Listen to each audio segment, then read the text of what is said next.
বাংলাদেশের সর্বশেষ গুরুত্বপূর্ণ আপডেট সংবাদে আপনাকে স্বাগত। শুরুতেই সংবাদ শিরোনাম, পরে বিস্তারিত। শুরুতেই জানিয়ে দিব, টিকা আমদানি করে প্রভাবশালীদের পকেটে 22,000 কোটি টাকা। 2020 সালে 2 জুলাই মহামারী করোনার সময় বাংলাদেশ থেকে টিকা আবিষ্কারের কথা বলা হলেও সে সমস্ত প্রতিষ্ঠানকে বাংলাদেশে টিকা সরবরাহ করতে দেয়নি। অথচ শেখ হাসিনার বেসরকারি শিল্প বিষয়ক উপদেষ্টা সালমান এফ রহমানের নির্দেশে ভারত থেকে এক ধরনের পানির দামে করোনার ভ্যাকসিন কিনে বাংলাদেশ থেকে 22,000 কোটি টাকা লুটপাট করেছে। এ বিষয়ে গুরুত্বপূর্ণ সংবাদ জানাবো, বন্ধুরা সঙ্গেই থাকুন। এরপর জানিয়ে দিব, বিক্ষোভের মুখে সেবাসিম পরিচালকের পদত্যাগ। ইন্টার্ন চিকিৎসকদের বিক্ষোভের মুখে পদত্যাগ করেছেন বরিশাল শেরি বাংলা মেডিকেল সেবাচিম কলেজের পরিচালক ডাক্তার এইচ.এম. সাইফুল ইসলাম।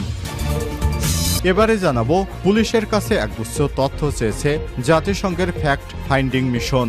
বৈষম্যবিরোধী ছাত্র আন্দোলনের সময় মানবাধিকার লঙ্ঘনের ঘটনায় তদন্তের জন্য জাতিসংঘের ফ্যাক্ট ফাইন্ডিং মিশন পুলিশ সদর দপ্তরের কাছে একগুচ্ছ তথ্য চেয়েছে। তারা কার নির্দেশে তখন গুলি করেছে এবং কতজন মারা গিয়েছে, কিভাবে মারা গেল, এ সমস্ত বিভিন্ন তথ্য চেয়েছে।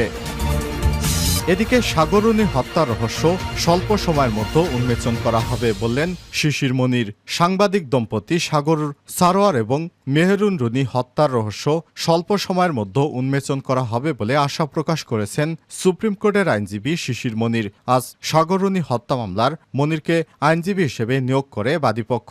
এরপর শিশির মনির এ আশা ব্যক্ত করেছেন। জানিয়ে দিব, ফের রিমান্ডে সাবেক স্বরাষ্ট্রমন্ত্রী আসাদুজ্জামান খান কামালের ছেলে জ্যোতি।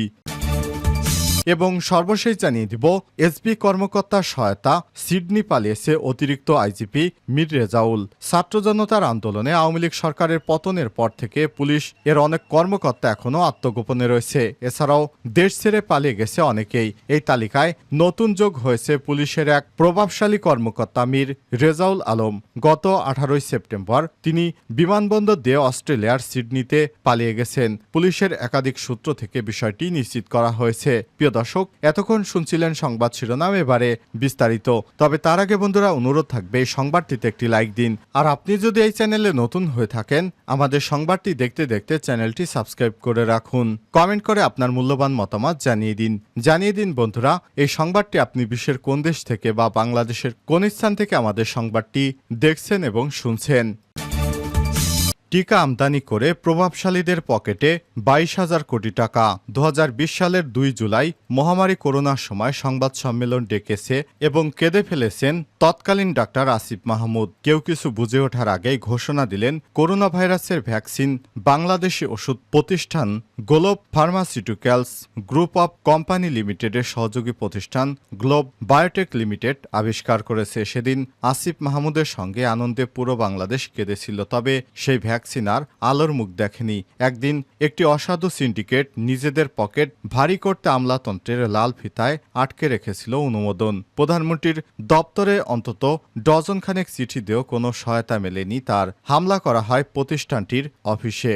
গবেষকদের দেওয়া হয়েছিল হুমকিও। প্রায় 400 কোটি টাকা লোকসান দিয়েও ক্ষমতাধরদের দাপটের মুখে মুখ বুজে মেনে নিয়েছিল প্রতিষ্ঠানটি। মূলত একটি চক্রের কারণে বঙ্গভ্যাক্স অনুমোদন নানা তালবাহনা করা হয়। ট্রান্সপারেন্সি ইন্টারন্যাশনাল বাংলাদেশের তথ্য মতে বাংলাদেশে করোনা ভাইরাস আমদানি করে চক্রটি অন্তত 22,000 কোটি টাকা পকেটে ভরেছে।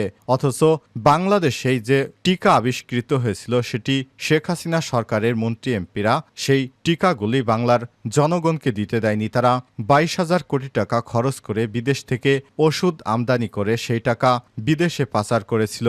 কালবেলার অনুসন্ধানে সেই ভ্যাকসিনের আলোর মুখ না দেখার পেছনে ভয়ঙ্কর সব তথ্য বেরিয়ে এসেছে। প্রথমে একটি আনঅফিসিয়াল মিটিংয়ে সালমান এফ রহমানের মালিকানাধীন বেক্সিমকো গ্রুপের সঙ্গে গ্লোব বায়োটেককে প্রযুক্তি শেয়ার করার দাবি করা হয়। বেক্সিমকো এবং গ্লোব বায়োটেক মিলে জয়েন্ট ভেঞ্চারে বঙ্গভ্যাক্স বাজারজাত করার কথা বলে সালমান এফ রহমান। প্রথমে তাতে সায় দেয়নি প্রতিষ্ঠানটি।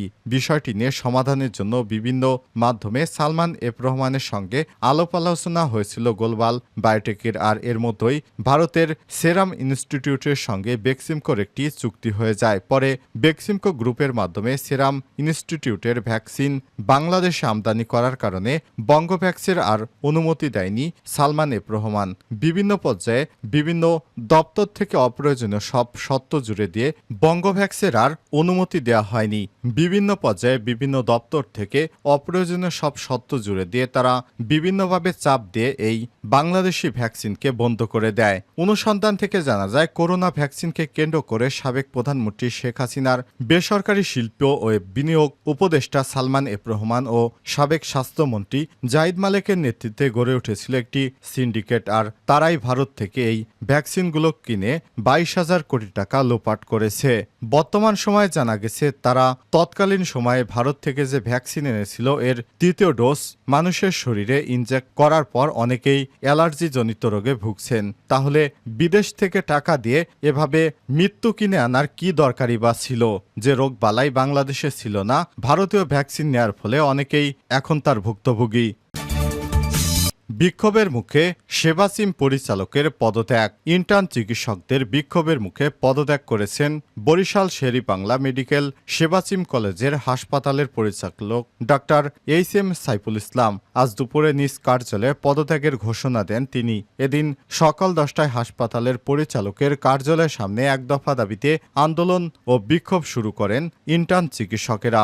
এর আগে শনিবার দুপুর থেকে কর্মবিরতি পালন করছিলেন ইন্টার্ন চিকিৎসকেরা। পরে পরিস্থিতি নিয়ন্ত্রণে অতিরিক্ত আইন শৃঙ্খলা বাহিনীর সদস্য মোতায়েন ও বিভাগীয় কমিশনার সেনাবাহিনীর ঊর্ধ্বতন বৈঠক হয়। আন্দোলনরত ইন্টার্ন চিকিৎসকদের অভিযোগ, হাসপাতালের পরিচালক সাইফুল ইসলাম শিক্ষার্থী ও শিক্ষানবিশ চিকিৎসকদের বিরুদ্ধে অবস্থান নিয়ে নানা কর্মকাণ্ড করে আসছিলেন। তিনি গত 3 আগস্ট বৈষম্যবিরোধী ছাত্র আন্দোলনের বিরুদ্ধে আওয়ামী লীগের পক্ষ নিয়ে শান্তি সমাবেশ করেছেন। এছাড়াও তিনি দুর্নীতি অনিয়ম করে বাংলাদেশ থেকে লুটপাট করে কোটি কোটি টাকা বিদেশে পাচার করেছেন এবং সৎ কর্মচারী কর্মকর্তাদের হয়রানি করেছেন।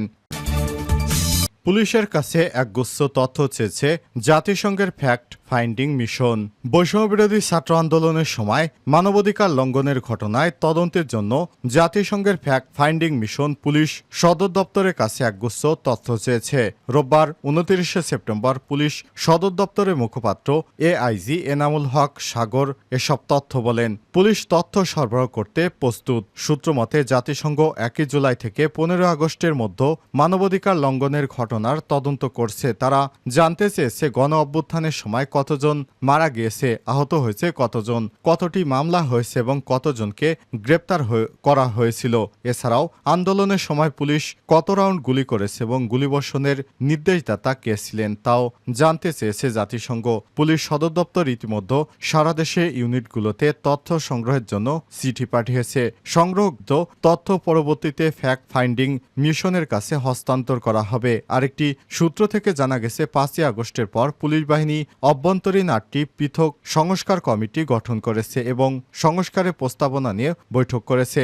জাতিসংঘের ফ্যাক্ট ফাইন্ডিং দলের সদস্যরা মানবাধিকার লঙ্ঘনের অভিযোগের সত্যতা উদ্ঘাটন এবং দায় দায়িত্ব চিহ্নিতকরণের জন্য ক্ষতিগ্রস্ত ব্যক্তিরা, আইন প্রয়োগকারী সংস্থার কর্মকর্তা, চিকিৎসক এবং প্রত্যক্ষদর্শীদের সাক্ষাৎকার নেবে। তদন্তের প্রতিক্রিয়ায় গোপনীয় থাকবে এবং এসব বিষয় নিয়ে তদন্ত দলের সদস্যরা গণমাধ্যমের সঙ্গে কথা বলবেন না। জাতিসংঘের হাই কমিশনার দপ্তরের এশিয়া প্রশান্ত মহাসাগরীয় অঞ্চলে প্রধান রোরি মুঙ্গোভেন ফ্যাক্ট ফাইন্ডিং দলের নেতৃত্বে রয়েছেন।